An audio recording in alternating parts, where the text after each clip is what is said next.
Welcome to Just Think About It with Nadine and Ben. Before we start our conversation, we have two key requests. First, if you're enjoying our podcast, please subscribe via Apple, Spotify, or your platform of choice. Second, we appreciate any kind notes and feedback, as well as you letting your friends know where to find us. Today, we're extremely happy to welcome back one of our favorite guests, David Dredge, the CIO of Convex Strategies out of Singapore. David is an extraordinary thinker about risk management, global macro markets, and knows a thing or two about convexity and the Hunger Games. But without running down the rest of your illustrious career, I would like to say welcome back. And thank you so much for joining us once again. You know, you're the second person to do double duty and come back on our podcast. So thank you, David. A good friend of mine once signed a book that he'd written to me and just said, to Dave, who came early and stayed. Nice. It's good to stay. It means you're still alive. You're still kicking it in the industry. And I was looking back at our notes, and when you came on, you were back in July. You are our second podcast that we did. And, we really dug into your core criticisms of modern finance, or what you termed the sharp world, and your investment philosophy that underpinned your investment strategy. And I was, again, listening to it, and you gave us very convincing arguments for the best path to compounding wealth over time.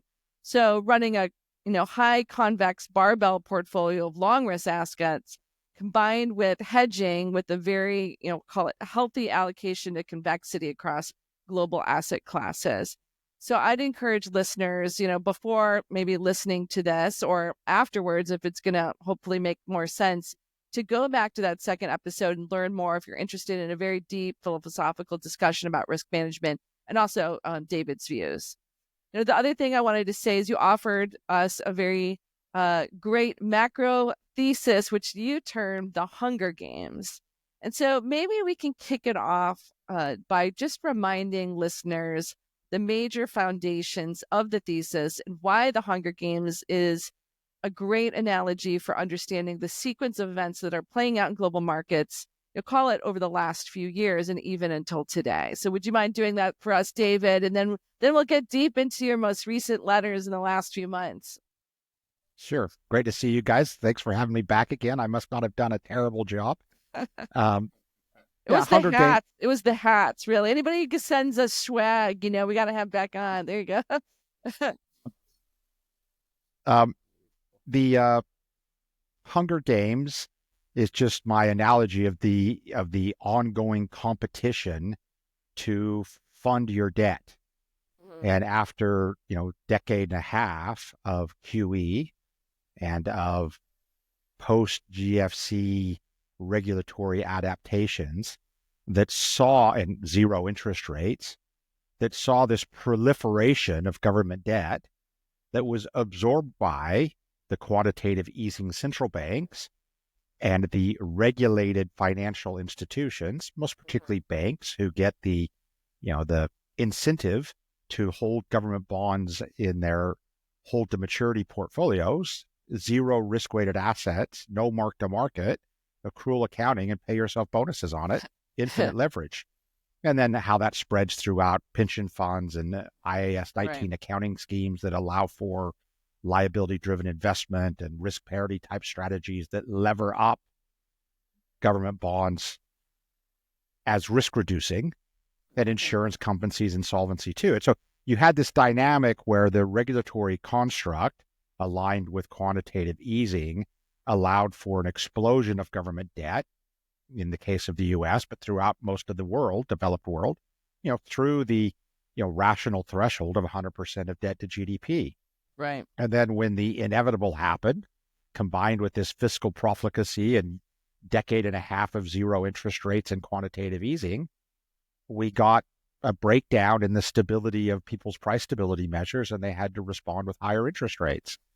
And as the interest rates went higher, the unrecognized losses of all these bonds and everybody's balance sheet clogged the pipes. Right. And suddenly the demand to buy the bonds relative to the ongoing insatiable supply, for the first time in a long time, it's become a competition. Right. And in my Hunger Games analogy, my old econ professor, then Secretary Yellen, now retired. So she's no longer Katniss, right? Yeah. She's no longer Katniss. So who is Katniss? What's going on? I guess, well, Scott Bessent is Katniss, but we'll come to, it strikes me that Scott Bessent and the parties involved are aware of the Hunger Games analogy because they're actually trying to reverse the game. They're trying to get out of the game. So try to break that ceiling, get out. Is that what they're doing? They're trying to say, wait a minute, we don't have to play the game this way. We're going to reverse the loop. Yeah. We're going to reduce the deficit. We're going to reduce the bond issuance, right? Which, as Vince heard me say 1,000 times, the first guy to reduce the pace of bond issuance wins. And, you're not in the game anymore. You're stepping out of it. Right. And you mentioned that last time, right? And you also talked about the recession maybe being a good outcome. So could you kind of revisit those 2 points, that why getting out of the debt game, or how does a government get out of the debt game? And you had mentioned get out there first, right? So do that first before others. Talk a little bit about that, so it'll set the stage for our next questions. Yeah, I guess in proper economic parlance, my Hunger Games is what's more commonly referred to as fiscal dominance, right? You're in this sort of negative feedback loop where your deficits are fueling inflation, which is fueling higher interest rates, which is making your deficit bigger because, as we all know in the U.S., the interest cost is now $1 trillion a year. It's bigger than military spending. And so to reverse that, you need to reduce the deficits, which then might lower your long-term interest rates. Again, something that Treasury Secretary Bessent has recently come out and said, we're not trying to task the Fed with lowering interest rates. We're trying to do what we need to do to get 10-year yields to be lower. Very smart comment by him, right? He doesn't want lower rates that will fuel inflation. He wants lower rates because people can see the impact they're having on the deficit. And so if you can reverse that feedback loop and get lower deficit, so more appetite to own your bonds, lower interest rates, which means lower deficit, which means lower interest rates, which means lower inflation, which means lower interest rates. Now, the rest of the world's still in the feedback loop the other way, most notably in the news over the weekend in Europe, where they're trying to figure out how to meet their need for their own defense capability. Right. And crazy talk about, well, not crazy talk, I mean, they're talking about it as though it's just must be about excluding defense spending from their existing deficit constraints by the Stability and Control Pact, the current version of the old Maastricht Treaty that said deficit should be bounded at 3%. And the rules that have gone around that to access your ECB financing, you need to play by the rules. Well, they're now saying we're going to up our defense spending, which was supposed to be 2%, beyond that. So let's say hypothetically 3%, and exempt that from the 3% otherwise deficit. So Europe's literally talking about doubling their deficits at the time that, the smart people are trying to get out of the Hunger Games. Europe's decided. And then you mentioned, so I think that's an interesting point, is that it's coming down to various administrations, maybe not just viewpoint, but the initiatives, right? So here, trying to cut costs and maybe reduce the deficit. So I don't want to put words in your mouth, whereas maybe in other places not doing that, it's the opposite of that.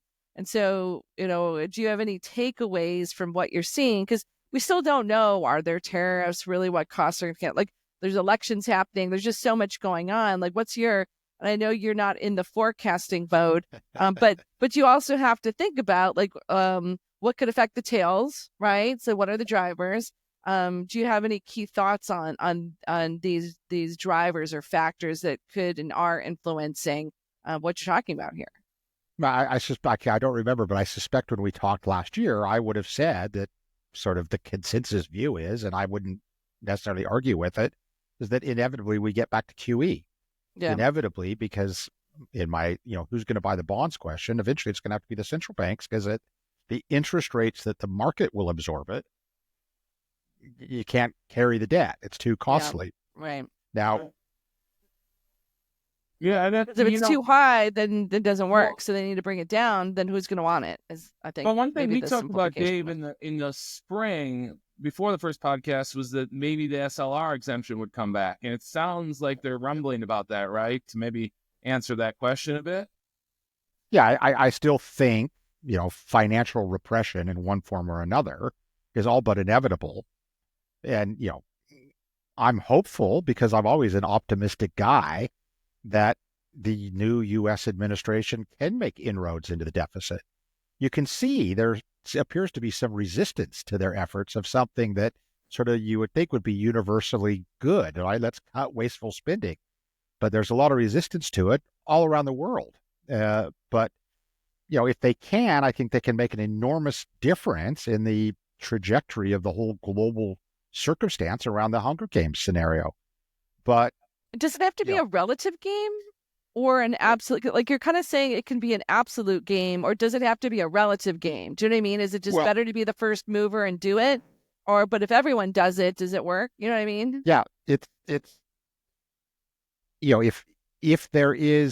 if everybody's playing the game, so everybody's just going to continue to run deficits beyond sustainability and issuing debt in an ever declining appetite to own that debt, then you play to the death, and the global reserve currency wins and crowds out all other borrowing. Yeah. Well, what about on the cutting side, the opposite side? Let's say people, get some religion and start to cut. Yeah. So does it become a relative game, or can it be an absolute game? It can be an absolute game, in my opinion. So in my opinion, if the U.S. as the global reserve currency sets the example and says this unsustainable path needs to be corrected, and we correct it by changing this feedback loop, and people get on board. People say that is the right thing to do. Reducing bond issuance is the answer. Reducing the pace of bond issuance. Sure. I'm not really thinking people are going to get to running surpluses, but then, I'm sure we're going to come and talk about it because I've been writing a lot about my Deja Vu. There was a time where the U.S. did shrink their deficits and get to a surplus in that magical late 90s period. So it's not completely unheard of. And again, it's one of those many similarities that has me saying deja vu to that period. But obviously the pushback, and you'll get the pushback from all of the neo-Keynesian crowd saying, "Oh, austerity.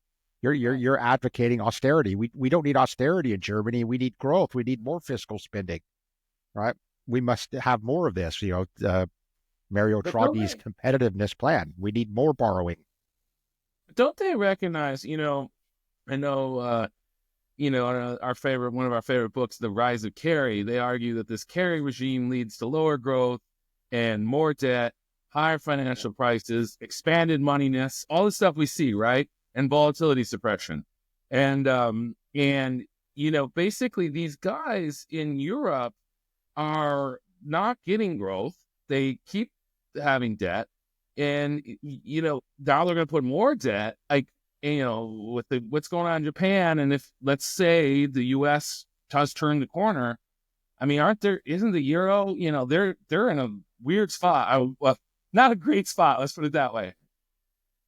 Yeah. The whole concept, that I made fun of at some length in one of my notes, the Mario Draghi competitiveness report, several of my notes, the concept that, the solution to Europe's sluggish growth and advancement is more centralized decisions and borrowing and spending for innovation. That Mario Draghi, a technocrat, will decide what innovation should be invested in. He'll decide how to invest in revolutionary green energy in a continent that doesn't have natural resources, and he'll decide how to invest in a currently non-existent centralized defense strategy. And that all of that, some economist sitting in a office is going to figure out, and as opposed to sort of entrepreneurs and risk takers out in the real world. So, Europe has a terrible problem, and Ben knows, I'm one of those guys who from day one, and again it goes back to my deja vu period, has the adaptation of the euro in 2000. In all of Mario Draghi's examples of the deterioration of Europe, he uses a 25-year period that starts in 2000, but never points out that that's when the euro got adopted. So there's no thought in their mind that possibly some of this has to do with the internal currency peg and the imposition of consistent, persistent imbalances that are not allowed to adjust through the traditional mechanism of either currency swings or defaults. So you just build and build and build and build and create, as Ben saying, this sort of sluggish productivity environment, ever-growing debt, ever-growing financialization of things. and it's not a good long-term strategy. So it'll be, but the guys in charge, as tends to be the rule in sort of neo-Keynesian dominated leftist type governments, are generally reluctant to forego central power. Sure. Yeah, nobody usually gives it up once they have it. Yeah, they just want to get bigger. That's probably why people are resisting it, right? The USAID and all this stuff. I mean, look, if you're at a party, this is the way I was explaining to someone. If you're at a party and someone comes and takes the punch bowl and turns the music off, you're not very happy about that, are you? I don't blame, but at the same time, it's transitions can be rough, I guess, is the way that it is. Phase transitions in physics, transitions, everyone hates moving, right? You hate moving from one house to another. Like, transitionary periods can be a little bit volatile. And that's where we can come into our local favorite friend of the show, David Dredge, to walk it through the period of 1990s. And he just wrote a piece that everyone should go on his website and read called Deja Vu. So, Dave, let's start. You could be our Virgil through the 1994 to 1999, 2000 period with 1993. Speaking of pegs, and we all know you have the famous Dredgeism. What is it? Pegs in badly, all pegs in. Yeah. And so let's take us back to Christmas 1993 and, but the major event that ended up changing the world and then causing a bond rout and macro rout that was historic, kind of like 22, honestly. Yeah. So this is, people keep asking me because I was there, going back to the beginning of time. People always ask me, have you ever seen this before? Have you ever seen the Fed cut when the S&P was at an all-time high and financial conditions were this loose? And I say, yeah, 1995. Have you ever seen, in 2022, have you ever seen the Fed hike 50s and 75s? It's unprecedented. I'm like, yeah, 1994. I saw it. And so, Ben's talking about sort of the early developmental stages in my career when I had joined Bankers Trust at the end of 1991 out here. And you had, this is sort of Japan bubble is bursting. I mean, literally is bursting as we're talking. And Japan is, trying to liquefy the market, cutting interest rates and jamming as much liquidity as they can into the system. And Alan Greenspan, out of fear, let's argue rational fear of the feedback loop of Japan's bubble bursting to the U.S., jumps on board. And you get the 92 rate cuts just down, down, down, down, down. When you get to 93, you've got at that time, unprecedentedly low, historical low interest rates and an unbelievably steep yield curve.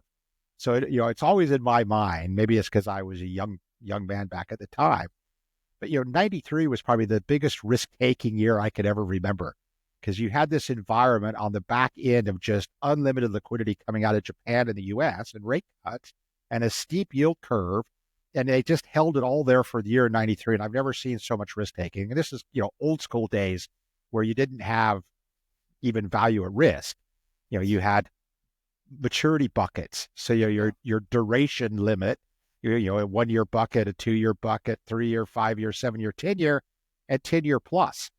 And so you could literally, be doing 20 year, 40 year curve positions in Sweden, and it would show up as zero, right? Wow. You're just, you're. And so in February 94, and Ben knows this story, it's so, formative for me. I get invited. I was in Hong Kong working for Bankers Trust at the time, sort of running the emerging markets business out here, what we just started up. And I get, it's like the end of 93 is, prop trading heyday. And so Bankers Trust organizes and invites. Now I'll embellish here because my memory is biased optimistically. Invites the top 50 traders, prop traders. Now in those days, BT was the creme de la creme, was the masters of the universe of all time, to a offsite at the Little Nell in Aspen. And so I fly from Hong Kong. One guy, I won't say any names, but these names, if I said them, the industry would know who they are.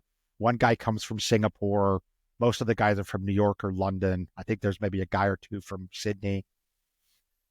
We fly into Aspen, and in the little Nell, there's 50 of us. They've literally built a full dealing room in the basement ballroom so that we can all go in and trade whenever we feel like it. And so, of course, the first night when I get there, I'm the only guy there from Asia. So I'm down in this trading room talking to my guys back in Hong Kong, doing some stuff. It's completely empty. All right. And then, go back and we have a dinner and welcome drinks in the bar that night, take a picture of all 50 in the bar. And the next day, as we're starting our activities, which, might involve a modicum of meetings, but are mostly skiing and hanging out, the Fed hikes rates in a completely unexpected, unannounced, untelegraphed, in my career, certainly the biggest Fed policy hike shock ever, and absolutely torches all of these bond carry positions that are, proliferated throughout the whole system. So the next night, I can't get a seat in the dealing room. Like everybody is in there, unwinding Swedish bond trades and German bond trades and Japanese bond trades, and it's absolute chaos. And for the longest time, I'm sure it's still in a box somewhere, I kept that picture when I came back to Asia, and I pinned that picture up on the cork board next to my desk in my office and just crossed faces off as we went along. Now, interestingly, many of those people who lost their jobs or chose to leave or in that noise of 94 went on to become this famous hedge fund. It's like the early days, right? Populating of the Fed hedge fund industry back in 94. But that process, and this is why I keep having deja vu, so much like 2022, because the Fed went to 50 and 75 basis point rate hikes through that 1994 period and then paused, I'll argue too early, and then got scared, right? Because what you ended up with, what's kind of commonly called the tequila crisis, you had to have an IMF bailout of Mexico. And you also had China, who was just coming online in the global world of global trade, did a massive devaluation and sort of, as my friend Russell Napier said, began what he calls the monetary non-system era, where China, who eventually would become the second largest economy and biggest trading partner of everybody, went their own way, as opposed to joining the post-Bretton Woods monetary system the way it functions otherwise. And that scared the Fed. And the Fed stopped and got scared enough that even though sort of rationally in terms of the economic dynamics of the U.S., there was no need for rate cuts, but then they cut rates. And from July 95 to January 96, they cut rates 3 times, very similar to what we've just been through, while the stock market was at an all-time high, while financial conditions were loose. And that set off this sort of deja vu era of 95 to 99, where the S&P went up 28.6 per annum compounded annual growth for 5 years. So whatever anybody says, after 23 and 24, Dave, the S&P's been up, 20% plus 2 years in a row. Has that ever happened before? That surely it must go down every year after that. I said, well, it does, except that 5 years where it went up every year for 5 years. Likewise, the dollar, now everybody cognizant that after the Fed cut rates in September last year, the dollar went straight up. Well, from that 95 to 99 window, the dollar DXY went up 50%. In each of the rate cuts in that period, the 95 ones that I mentioned, and then again in 98, 10-year yields went higher. And so you had, and that through that same period, the midterm election that the Republicans swept the Congress and Newt Gingrich became the Speaker of the House on a platform of fighting the deficit, made a deal with Bill Clinton, and they did. And so it's like the only period in modern history where debt to GDP declined. And you actually got to, they stopped issuing long-dated bonds at the end of it all. Right? And so you had this dynamic where this environment became just a massive suction the US, and sort of back to my Hunger Games analogy, sucked all of the capital out of the rest of the world. Everything flowed into the dollar. Everything flowed into the S&P. Everything flowed into US Treasuries. And you had this dynamic where, it just pulled apart. You had the biggest volatility events in my career. The Asian crisis, the Russian default. I did a list of things on Twitter the other day. Somebody asked me a question. Yeah, the Indonesian stock market in dollar terms went down 92%. Malaysia imposed the strictest capital controls you've ever seen from a country who had eventually lifted all the controls and gone all the way open and then went all the way back and literally closed off their economy from the rest of the world for 10 years, for a decade. I mean, the scale of the carnage in that 97 to 98 period as this suction by the US broke all of the currency pegs and all of the alignments and the credit expansion that was behind the sort of credit subsidy that was the currency pegs. Borrow in a cheap foreign currency and we'll guarantee your currency risk with a fraction of the reserves that we need, inevitably blew everything up. Thai, Korean credit spreads, CDS spreads on their credit went from 50 basis points to 1,750 over that period. Russia defaulted on all foreigners owning local currency, government bonds and bills. Unprecedented shock to the system. And so I keep coming back to deja vu. And it's interesting because when you think back about that, so we just had those cuts, long end goes up.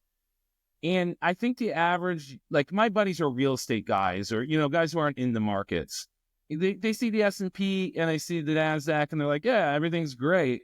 And they're not really aware of like what's going on in other markets, right? Like if we think about this year, because I guess the last time you were on, it was the most asymmetric period, right? We talked about that in May and June, and then you were on in early July, right before we got that 1 month, carry crash, so the yen carry, and ended up with a Nikkei down 10% on a Sunday night. But when we think about that, like you have that warning shot, you have the dollar ripping again on Trump, like, yeah. How much stuff do you think people are unaware of that's going on in Asia, that's going on with hidden stuff in the euro, that there's much more stress, just like in 95, 96 that led to the 97, 98. And since you're like over there, maybe you can like elucidate on that. It's, every forest fire is always the same, but it's different. It's always the same because it's the result of the endogenous risk buildup of a, clog, I should be telling this to people living in California, but clogs of dry trees and brush build up and become susceptible to fire. But how it starts and which direction the wind blows and which way, it's always different. And so, you had the imbalances and the fragility created by the currency pegs in Thailand and Indonesia, the Philippines, Korea, that were the big drivers of it back then. Of course, now those imbalances were guys that sort of sidestepped that one, but have become far more prominent in the world today. Most obviously China, India.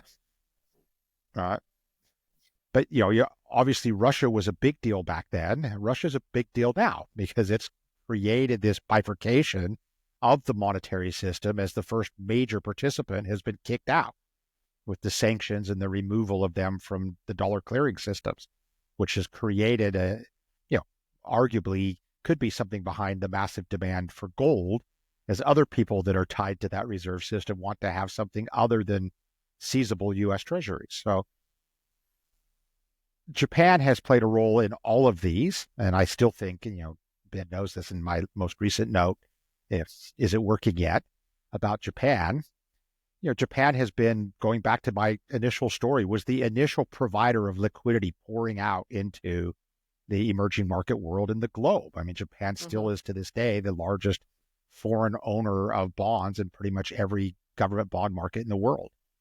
And they're just about to stop, buying their own bonds. And the implications of that are, again, relevant probably to what's going on.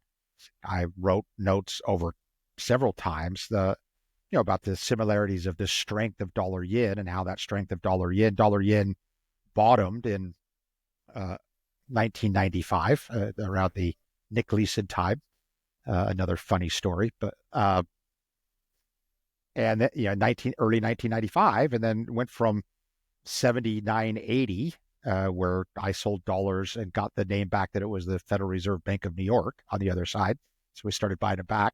We'd been getting the Bank of Japan's name from 100 down through 80, and then below 80 we got the Fed. So, and then it rose from there to 147 or something in this process of the dollar strength. It ended up breaking all the currency pegs.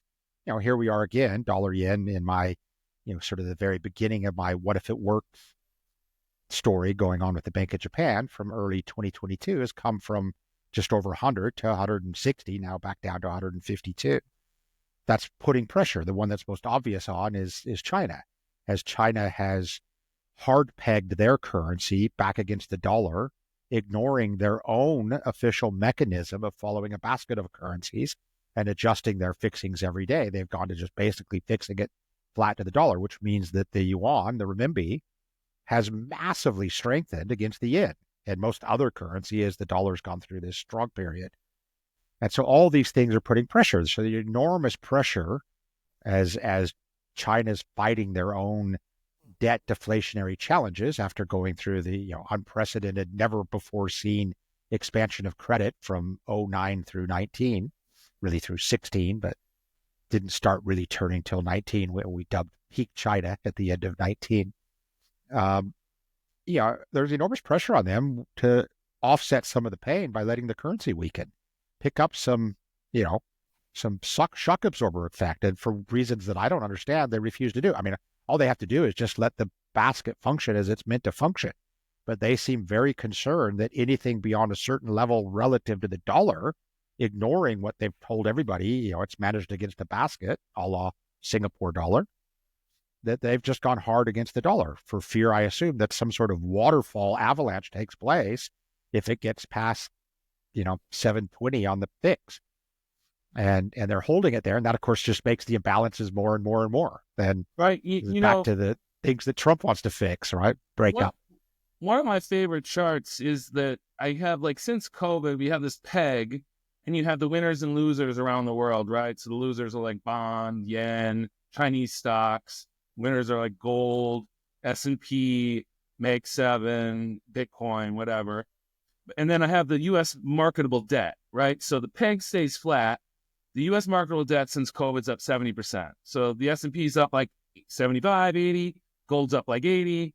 So it's, keeping up with the debt expansion. Mag 7 and Bitcoin have, you gained real wealth with those. And these losers have just been a disaster, obviously, right?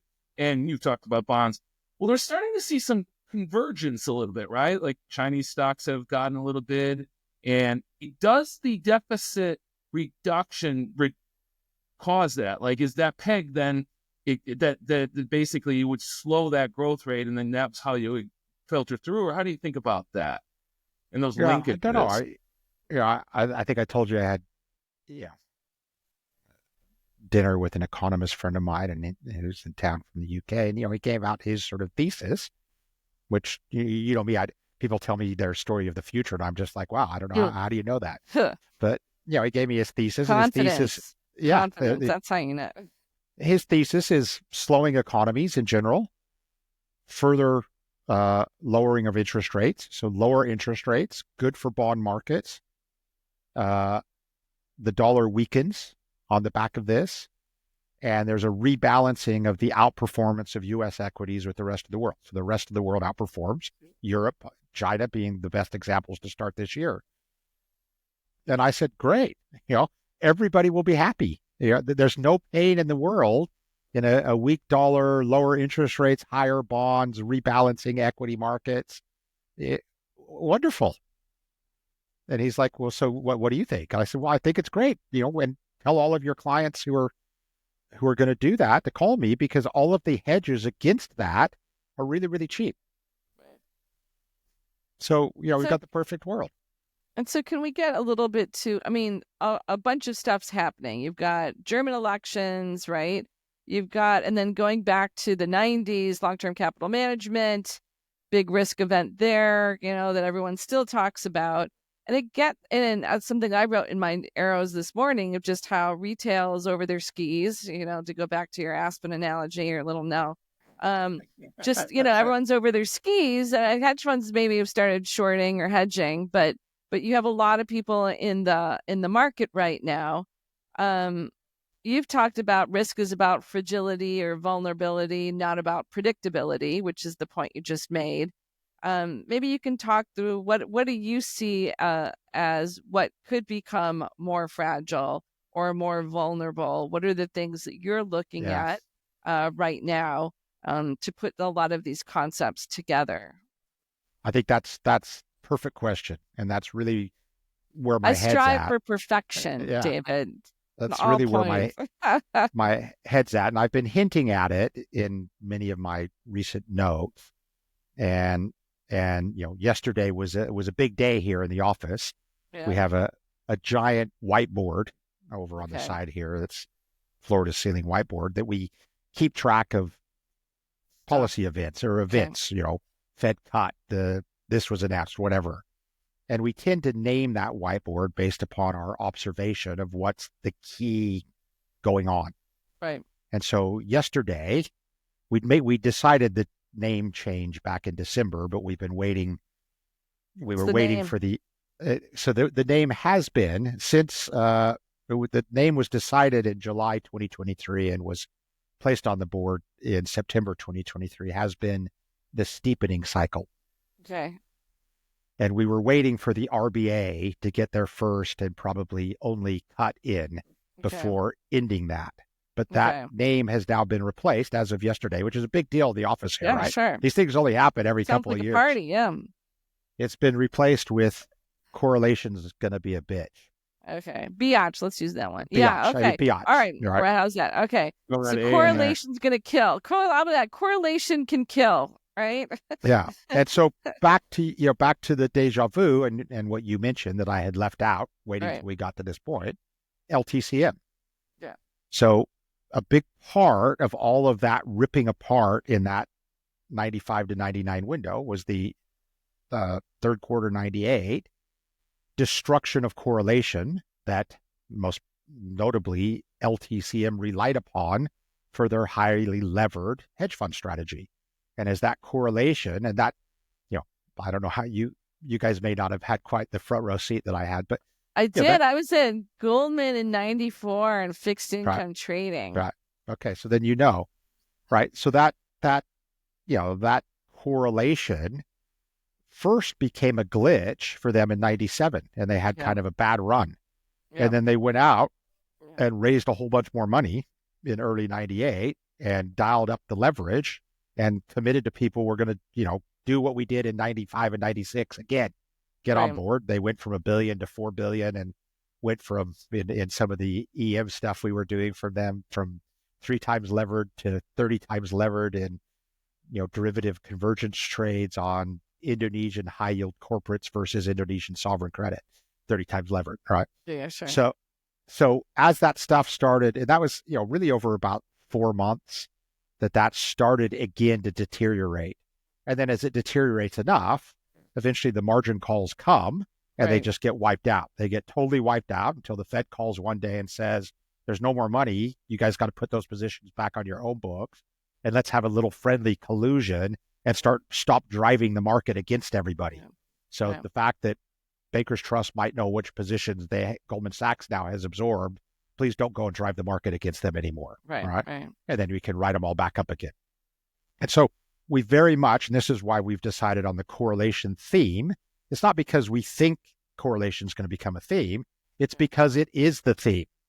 Right. And I can simplify that. And this is kind of what I've been hinting at in some of my last couple of notes with the simple noting that an S&P based risk parity index, the S&P 10 vol index that you can get on Bloomberg, versus an S&P based 60/40 index. Yeah. The risk parity index underperformed by 10% last year. Right. Now, what is the core of S&P based risk parity index? It's S&P and US Treasuries. Right. And it's underperformed its sort of simplified sibling that Roll. it's supposed to be way smarter from of just vanilla 60/40 by 10%. 10%. Well, what does that mean? Because S&P and bonds didn't have a bad year. That means that all of the correlations inherent in whatever goes into making that risk parity strategy aren't working. Right? And the fact that they're not working means that all of the people following that premise in one form or another, which I can loosely define as the U.S. pension industry, are slipping, and they have to, in essence, reduce risk because the correlation benefit that allows for their risk appetite through diversification isn't working. And as they reduce their risk and manage down their reliance on that correlation, that correlation gets worse for everybody else and worse and worse. And this is the LTCM story all over again. There is a drag on the performance of traditional modern portfolio theory, assumed stable correlation, low volatility, bundle all these things together, rebalance, leverage to risk weight equally, and that will be way better and more sophisticated than 60/40. A 10% 1 year underperformance of that should, negate anybody following that practice. Nobody should be, in fact, I jokingly, we were playing around with it yesterday. I mean, a great portfolio for the last 5 years, is long S&P and short risk parity. Right? Because you net out, long S&P, long volatility, and short risk parity, because you get this added benefit of being short. That bad correlation has been a 10% outperformer. So what would you say to these people? I know we talked about it a little bit last time, right? You got these pensions. Maybe they followed that for a while. It's not working. They could call you. Maybe they don't know you. What should they be doing? Yeah, they've got to rethink this reliance that back tested really well during the era of the Greenspan put, ever lower interest rates, ZIRP, QE. Central banks cutting rates every time equity prices fell, and this leverage, sort of implicit leverage through the benefit of diversification, through the sophistication of these mathematical modeling risk weighting strategies. All that money went in, which stabilized those correlations, and now all that money is coming out, which will destabilize those correlations. So they need to be figuring out how to back the train out of the tunnel and find better solutions for portfolio risk mitigation. Because, what they're doing isn't working, and it's so reliant across the entire global system that, it's LTCM. It's going to continue, in my opinion, and this is why we think correlation is going to be to continue to have events like we saw that Ben mentioned earlier in July and August of last year, where you had this sort of unwind of yen carry that then triggers an unwind of growth versus value that triggers levered positions in NASDAQ and Nikkei, and you get this shock volatility event, and all those correlations force you to unwind and unwind, right? And then you get the next one, and then you get the next one, and all the while there's just this leakage in that strategy.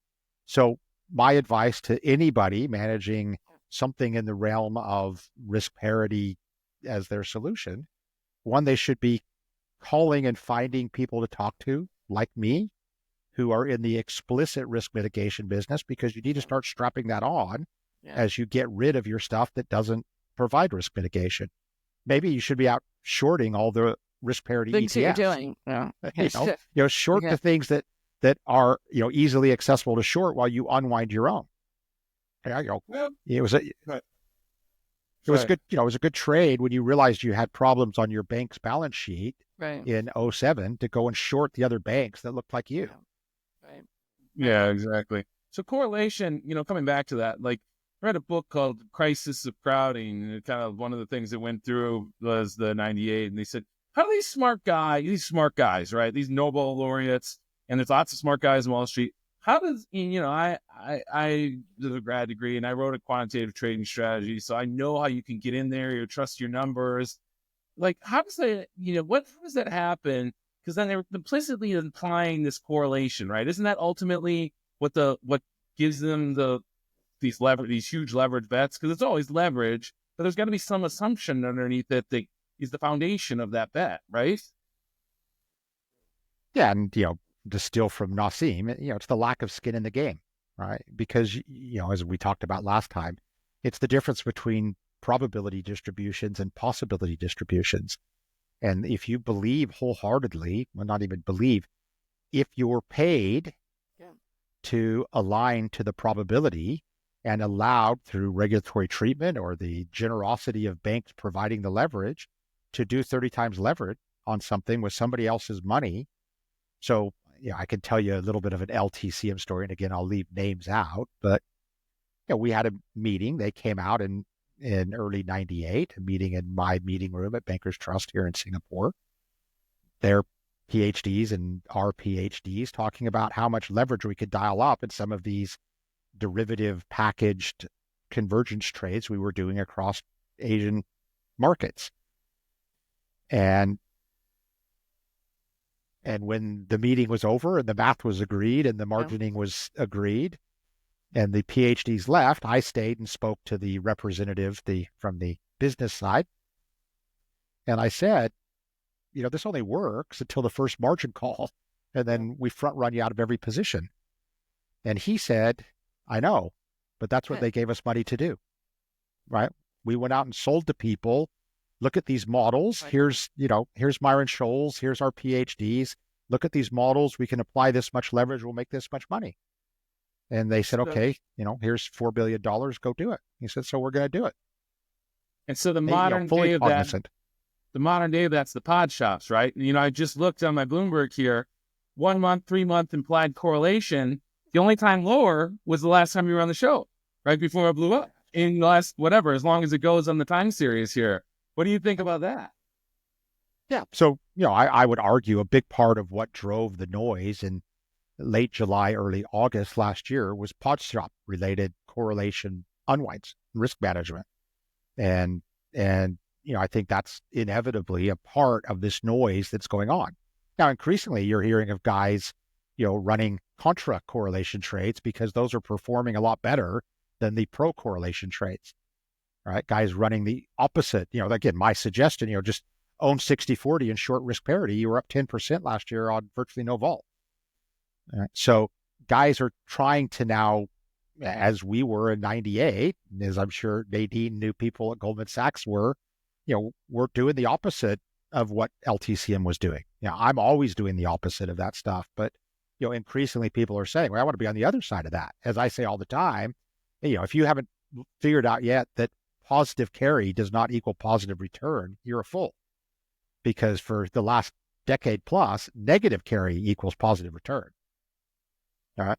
And this is just getting worse and worse and worse. That underperformance, is escalating as you go through time, and obviously escalating since, we talked about last year the change in the stability of price stability metric since really 2019 onwards, where you've had this much higher volatility of CPI or whatever measure the central banks want to use, which is creating this sort of noise in the markets, which is causing more divergences from the mean, which causes more of an impact of compounding given the relative positive convexity versus negative convexity of your investment portfolio. Is divergences from the mean of expectation a benefit or a disbenefit? And in positive carry type strategies, in strategies reliant on correlation stability, divergences from the mean of the expected outcome is a disbenefit. In convex portfolios, barbell portfolios that are resilient to divergences, it's a benefit. And that benefit-disbenefit separation over the last 5-6 years has been extraordinary. I mean, absolutely extraordinary. And pension fund managers, endowment, you could say the same story about endowment indices and the performance of endowments. Same story, right? They're going to have to rethink their reliance on stable correlations.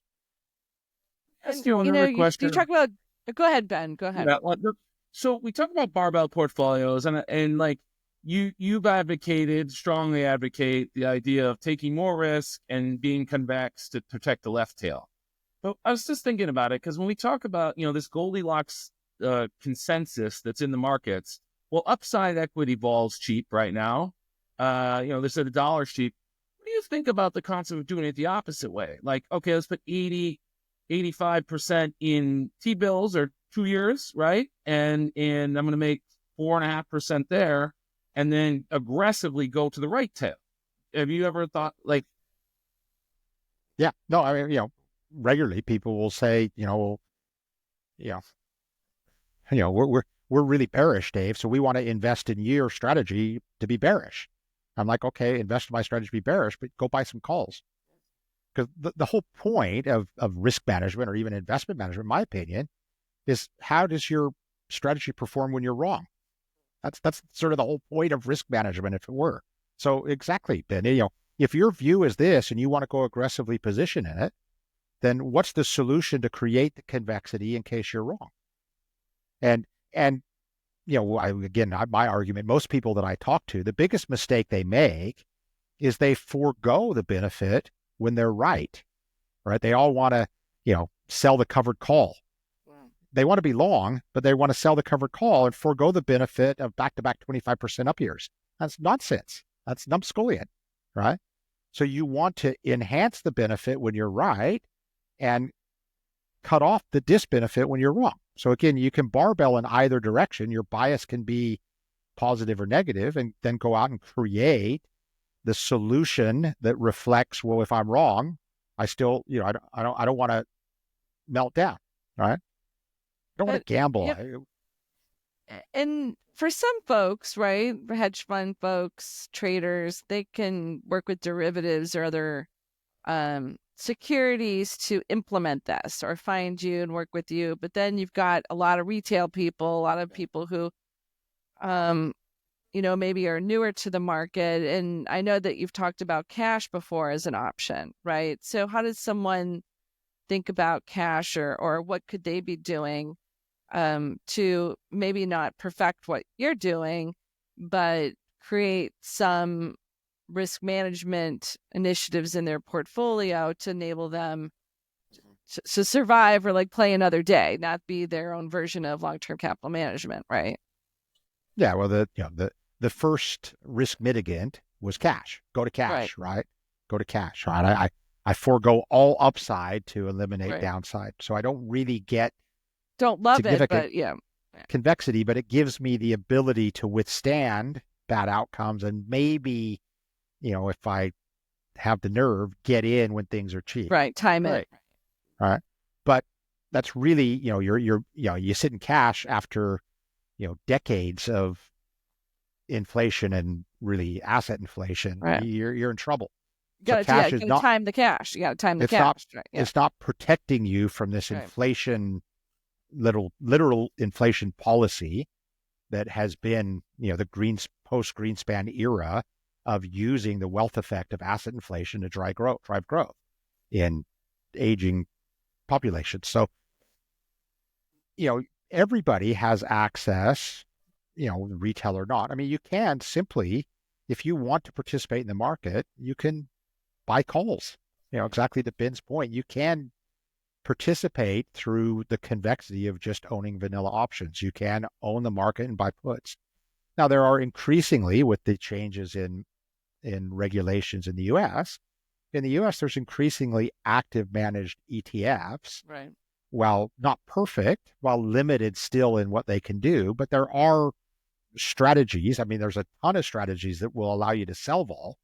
I highly advocate staying away from those, right? That's very, very bad practice.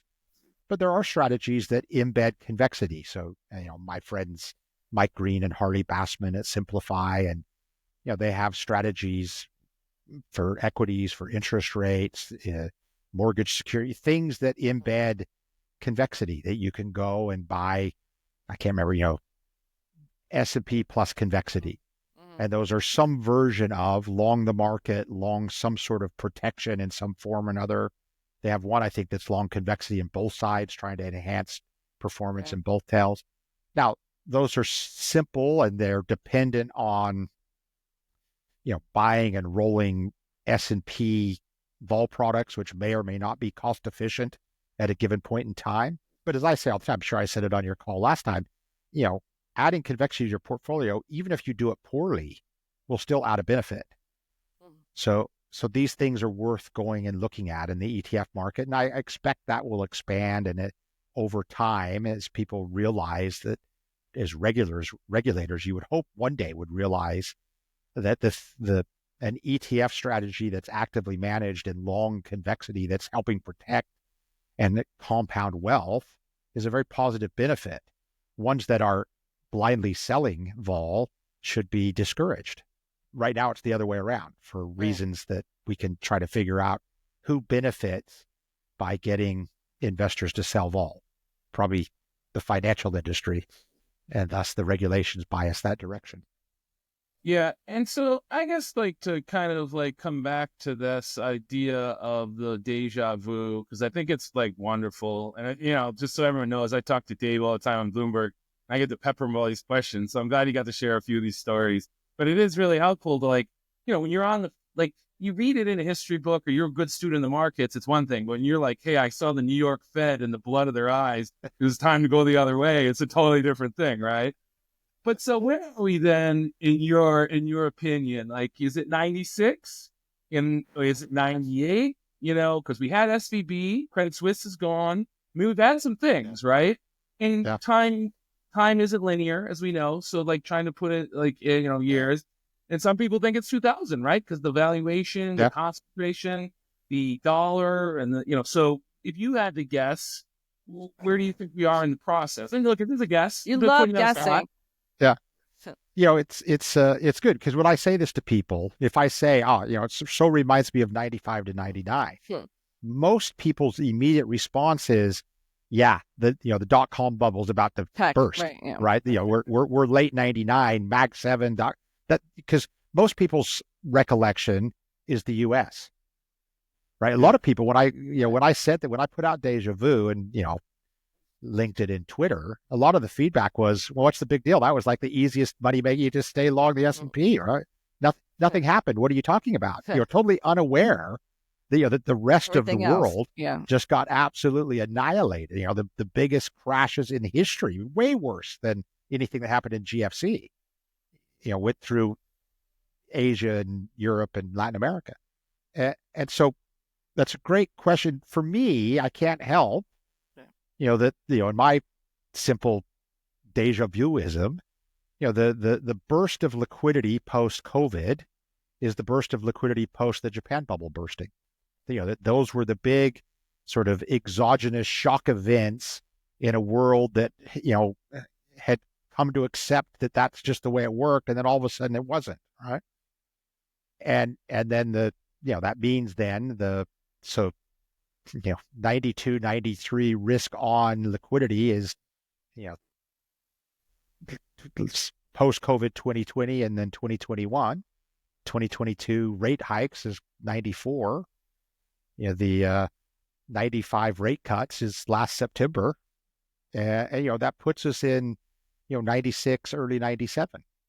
And, the Silicon Valley Bank and Credit Suisse, that's Mexico IMF bailout, immediately X the rate hikes, right? And it's China deval.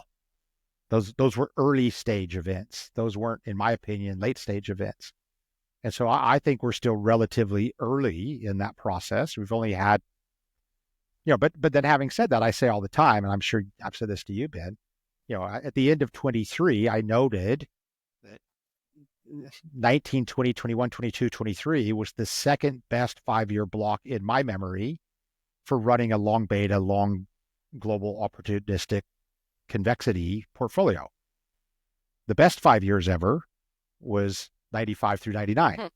Because you made so much money on the equity and so much money on the long vol. Both sides were massively profitable.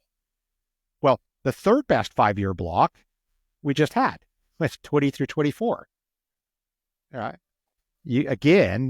Through this period, running long beta, long risk with efficient global multi-asset convexity has been incredibly profitable as you've had this divergence and you've had the volatility shocks enough to make running the hedge efficient, and the market continues to provide,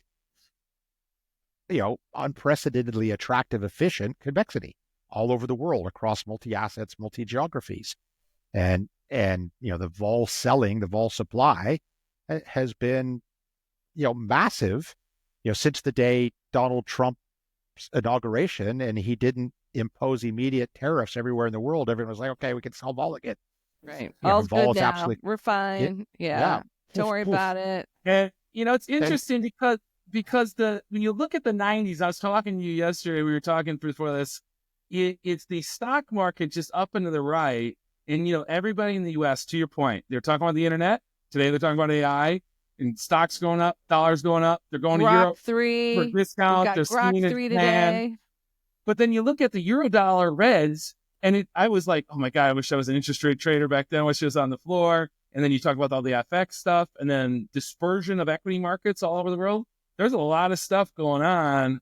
And maybe that's kind of the takeaway here is that look beyond these, very richly priced domestic assets where all the money in the world's sitting here in U.S. assets, and I don't know. Maybe that's the takeaway of the whole thing is that just look elsewhere for stuff to do. Thus the board switching from steepening to correlation yesterday, right? What's going on under the hood? There's something serious going on under the hood if S&P risk parity can underperform S&P 60/40 by 10% in one calendar year. There's something going on under the hood. And this again goes back to the LTCM period and to the sort of breaking down of what had been stable assumptions, post the instability of 94 sort of recovered with refreshed stability after the Fed rate cuts in late 95. And then the leverage that went into that and stabilized those things for a couple of years before the dislocations started to pull it apart again. And then over circa 18 months, I sort of would mark the Asia crisis from May 97, when Bank of Thailand first reimposed their version of capital controls prior to their July 97 devaluation, through the Russia default and LTCM, into sort of November 98. So that sort of 18-month-ish window, is sort of that period. And in that period, stuff just kind of kept happening, right? This correlation problem just kept spreading and spreading and spreading and spreading, sort of one landmine after the next, you just kind of stumbled upon. And something so what do you like see that over in Europe? I mean, are you seeing it over there? Is that, is that a rich place to be playing in your shoes? What was the German-French Euro swap you were talking to me about? I would like to hear more about that. Euro realized. I was just joking. I'm publicly saying, if anybody wants, an easy trade, yes, I'm a buyer of a 3-year variance swap on German euro versus French euro. Oh. Just need to find someone to sell it. The realized vol for the last 24 years is 0. Okay. I'll pay 1. Right. So you've got currency. What do you, when you're looking in Europe, what stands out to you? Yeah. So I think we talked about it a little bit last year, and Ben knows, I noted throughout much of last year the cheapness of butterflies of skew vol pricing in a number of currency markets, most particularly Europe.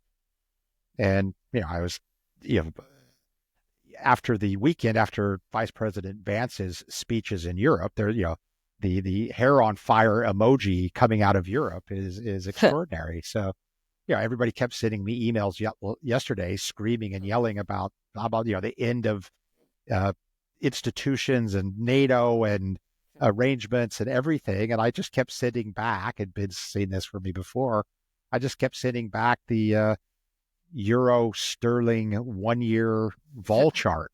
It's at 5.1. I mean, if your wife freak out about all this stuff, you can go buy vol at 5.1. Calm down, right?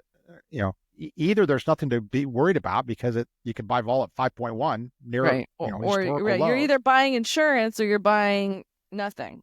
Yeah, stability. So there's no reason to run around screaming hair on fire, because you can construct whatever risk you want because the market's happy to provide the convexity.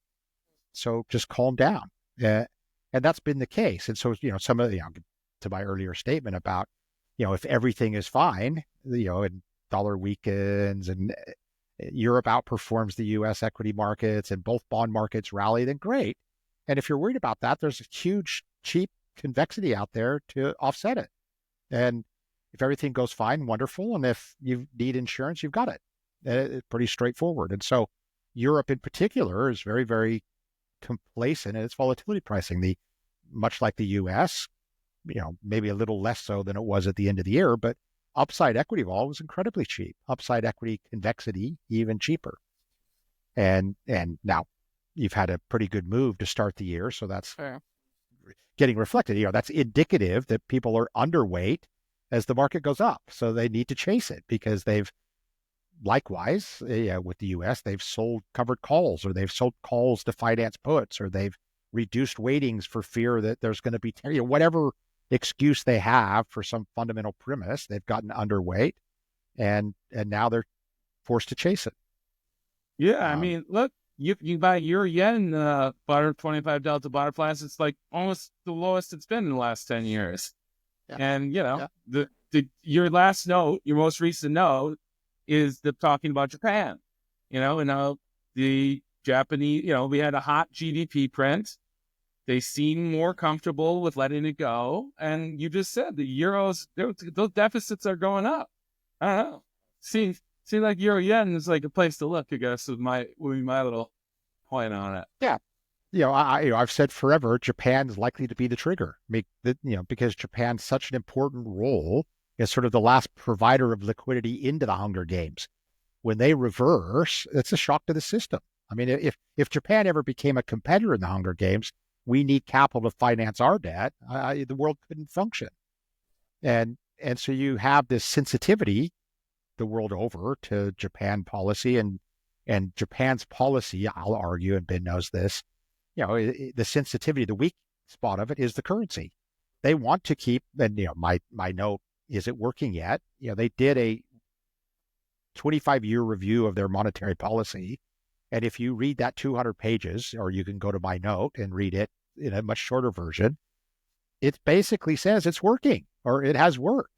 All right. One of their best charts, this 200 pages, they did surveys of households, and they asked households, what were the benefits of monetary easing policies over this period? And by far the majority respondent, 60+%, was no benefit.